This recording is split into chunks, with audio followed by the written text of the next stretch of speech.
രാമമന്ത്രധ്വനി ഉയർത്തി അയോധ്യയിൽ പ്രാണപ്രതിഷ്ഠ പൂർത്തിയായി. മുഖ്യ യജമാനനായ പ്രധാനമന്ത്രി നരേന്ദ്രമോദി ശ്രീകോവിലിൽ രാംലല്ലയെ പ്രതിഷ്ഠിക്കുന്ന ചടങ്ങുകൾക്ക് നേതൃത്വം കൊടുത്തു. ഗർഭഗൃഹത്തിൽ പ്രവേശിച്ച പ്രധാനമന്ത്രി രാംലല്ലയ്ക്കുള്ള സമ്മാനങ്ങളായ പട്ടുകുടവയും വെള്ളിക്കുടയും കൈമാറി.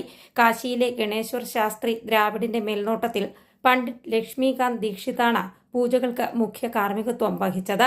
RSS മേധാവി മോഹൻ ഭാഗവത്, ഉത്തർപ്രദേശ് മുഖ്യമന്ത്രി യോഗി ആദിത്യനാഥ്, ഉത്തർപ്രദേശ് ഗവർണർ ആനന്ദിബെൻ പട്ടേൽ, ക്ഷേത്ര ട്രസ്റ്റ് ചെയർമാൻ മഹന്ത് നൃത്യഗോപാൽദാസ് തുടങ്ങിയവരും പ്രധാനമന്ത്രിക്കൊപ്പം ഗർഭഗൃഹത്തിലെ ചടങ്ങുകളിൽ പങ്കെടുത്തു. ചടങ്ങുകൾക്ക് ശേഷം പരിസരത്ത് തയ്യാറാക്കിയ പൊതുസമ്മേളന വേദിയിൽ പ്രധാനമന്ത്രി നരേന്ദ്രമോദി അതിഥികളെ അഭിസംബോധന ചെയ്യും.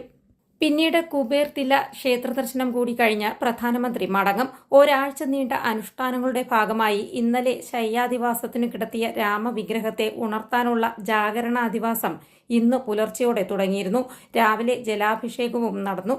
മൈസൂരുവിലെ ശില്പി അരുൺ യോഗിരാജ് കൃഷ്ണശിലയിൽ തീർത്ത 51 ഇഞ്ച് വിഗ്രഹമാണ് പ്രതിഷ്ഠിച്ചത്. 5 വയസ്സുള്ള ബാലനായ രാമന്റെ വിഗ്രഹമാണിത്. ഇതോടൊപ്പം ഇതുവരെ താൽക്കാലിക ക്ഷേത്രത്തിൽ ആരാധിച്ചിരുന്ന രാംലല്ല വിഗ്രഹമടക്കമുള്ളവയും പ്രതിഷ്ഠിച്ചിട്ടുണ്ട്. നാളെ മുതലാണ് പൊതുജനങ്ങൾക്ക് ദർശനം അനുവദിച്ചിരിക്കുന്നത്. News desk India today.